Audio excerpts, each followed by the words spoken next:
Senhor presidente, senadores, senadora,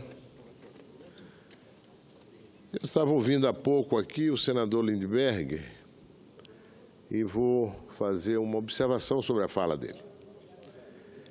O Brasil, e especialmente o Congresso Nacional, colaborou com isso de uma forma decidida ao longo de 8 meses.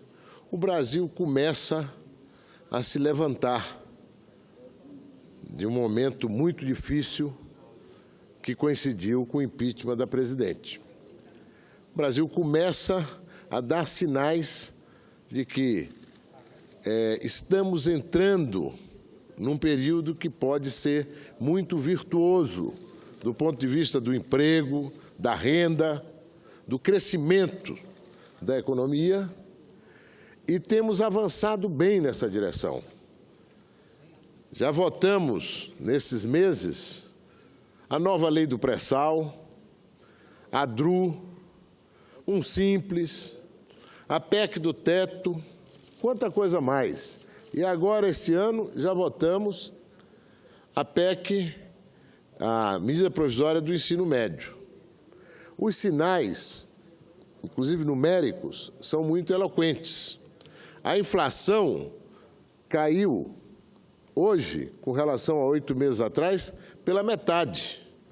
A inflação era de 10 ponto alguma coisa e hoje está projetada para 5. Estamos nos aproximando rapidamente da tal centro da meta. A taxa Selic também já caiu, mas está na hora de cair com mais intensidade. Quando assumiu o presidente Temer, a Selic estava 14,25 e o juro 10 e alguma coisa. A diferença entre os dois era 4%.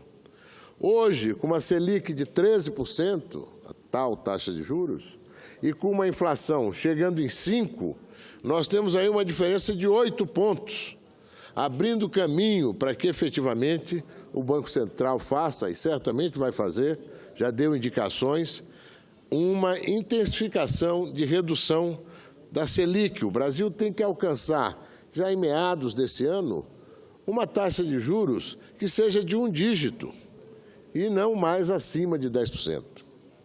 São sinais fortes na economia. Agora mesmo o governo está criando uma política de seguro cambial que certamente vai favorecer o investimento, vai favorecer a decisão de vir participar em leilões que vão ser realizados agora no mês de março. Na política, senhor presidente, os avanços são mais lentos. No entanto, esse Congresso, a Câmara e nós aqui no Senado, com todas essas situações, as apurações em curso sobre corrupção, desvio de dinheiro público, a Lava Jato, tudo isso que nós queremos que continue, que é também o querer da sociedade, tudo isso, no entanto, não deve impactar ou, pior, inviabilizar a nossa agenda. Nós temos que continuar na nossa agenda. Nós temos as reformas para votar. Nós temos matérias importantes. E é por isso, senhor presidente, que eu gostaria de fazer aqui um apelo ao senador Lindbergh e à oposição de um modo geral. Eu vi o senador Lindbergh dizer que o problema do Brasil é frustração de receita. Olha, num certo sentido, o senador até tem razão, quer dizer, caiu a receita, claro que caiu a receita. O país foi jogado numa crise profunda, o PIB, a produção do país, o produto interno do país, caiu 9%. Isso, com relação ao nosso PIB total, é algo como R$500 bilhão que foram perdidos.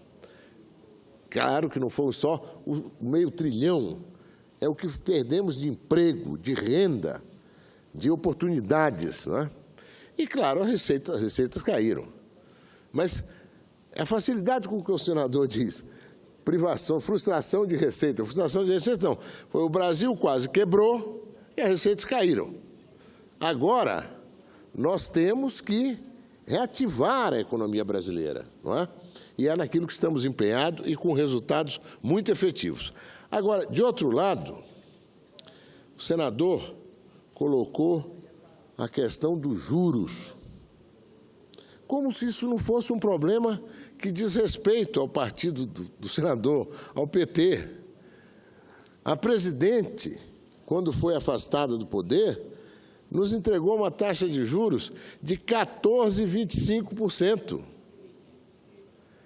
Esse crescimento exponencial da dívida pública e esses juros estratosféricos em que ela levou o país causaram esse aumento da dívida pública brutal e, consequentemente, do déficit. Bom, mas isso pode-se dizer conflito de plenário. O que não pode ser conflito de plenário, de posições distintas, são os números da Previdência. E é esse o apelo que vou fazer ao senador Lindbergh e à oposição. Nós estamos tratando de um assunto muito sério, que não pode ser tratado com números que não se sabe de onde vêm. O senador Lindbergh, inclusive, disse isso aqui. Pois a nossa disposição, nós que estamos no partido que dão sustentação ao governo, é de fazer um debate aberto, franco. Não vai no grito. O senador chegou a dizer aqui, citar uma anfíbio, andibe e o diese. No fundo, não precisa fazer reforma da Previdência no Brasil. Bom, eu tenho uma visão completamente distinta do senador e dessas entidades. Eu acho que eles fazem uma análise que não tem fundamento na realidade, não tem fundamento nos números. Os números que nós temos e que eles devem ter também, ou podem ter, eu vou deixar esse documento, inclusive, que é um documento feito pelo Instituto Teotônio Vilela, o Instituto do PSDB, que eu sou presidente, mostrando que em 2015, senador Valadares, o resultado da Previdência do INSS foi uma receita de equivalente a 5,9% do PIB e uma despesa de 7,4%. Então, teve um déficit de 1,5 ponto do PIB, equivalente ao PIB. Um volume de recursos muito expressivo. Os servidores da União arrecadaram 0,4% do PIB e a despesa com eles foi 1,7%. Então, teve mais 1,3% de déficit. Eu sei que isso é muito chato, ficar falando desses números. Os servidores dos estados e municípios arrecadaram 1,2% do PIB e a despesa foi de 2,1%. O total do déficit foi quase 4% do PIB. Isso é número. E vem dizer que não tem problema a Previdência. Vossa Excelência concede a parte, senador Aníbal. Concedo. Eu só queria insistir nesse ponto, senadora Vanessa. É que eu proponho que a gente faça, inclusive que não seja aqui, na tribuna, necessariamente, uma reunião conjunta, trazermos especialistas, 2, 3 de cada lado, cada posição, para confrontar, a gente se pôr de acordo sobre os números. Porque eu fico imaginando o telespectador que está nos vendo, o cidadão que nos vê, a cidadã que nos vê, o aposentado ou aquele que quer se aposentar. Ele diz, mas em quem que eu vou acreditar? Não é? Concedo a parte à senadora. Eu agradeço e de já quero dizer que concordo com Vossa Excelência da necessidade, senador, de colocarmos os números à mesa. Colocarmos os números à mesa para que a população não seja ludibriada, porque o pior dos caminhos é tratar a população com desdém, utilizando números falsos. Então, o que nós questionamos muito, e de fato nós questionamos, porque pelos números que nós temos, não há déficit da Previdência. Porque a Previdência no Brasil, constitucionalmente, ela faz parte do sistema de Seguridade Social, Previdência, Saúde e Assistência Social, e que tem financiamentos específicos. E o que nós levantamos? Se os recursos não fossem desviados, não haveria déficit. Então, onde é que nós temos que mexer? Tirar o direito ou trazer de volta um recurso que é desviado? Aqui mesmo, e esse dado foi publicado em todos os jornais. Acho que esse aqui é o jornal Estado de São Paulo, recentemente, do final do ano passado, 11 de dezembro, que mostra que somente as filantrópicas, somente as entidades filantrópicas, elas tiram retiraram dos cofres da Previdência, do Sistema de Seguridade Social, mais de 14 bilhões. Então, o que nós questionamos é se é justo, senador, justo penalizar o pobre do coitado, o trabalhador, trabalhadora, enquanto que esses absurdos que ocorrem na Previdência, inclusive a não contribuição, a sonegação, continua aí, sem que o governo se preocupe com isso. Senadora, nós temos aí já um ponto de convergência, especialmente eu sou totalmente a favor de acabar com essa isenção a entidades filantrópicas, porque isso é um dinheiro que vai para o pagamento das aposentadorias, vai ajudar a dar sustentabilidade ao sistema, confiança ao trabalhador de que, quando aposentar, ele vai receber sua aposentadoria. Então, nós já temos aí um ponto de convergência, podemos ter outros.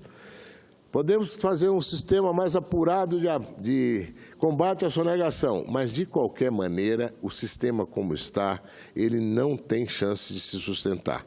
O que eu proponho é isso, que a gente se ponha de acordo em números. Senhor presidente, eu finalizo dando um dado. O Brasil tem a mesma despesa, em proporção do PIB, do Produto Interno Bruto, a mesma despesa previdenciária que tem a Alemanha. E a Alemanha tem 27 milhões de pessoas com mais de 60 anos e o Brasil tem apenas 10 milhões de pessoas com mais de 60 anos. Ou seja, isso é um indicativo de que nós estamos operando no limite do limite. Mas, voltando à minha fala inicial, senhor presidente, o que eu quis dizer é que o avanço econômico está evidente, as perspectivas melhoram, mas os embates políticos, as apurações que são necessárias, a reflexão sobre mudanças na legislação política eleitoral vão continuar seu curso e nós estaremos empenhados em que isto não constranja essa retomada da economia e não crie dificuldades para que nós trabalhemos a nossa agenda, tanto no Senado como na Câmara. Senhor presidente Regufe, muito obrigado pelo tempo.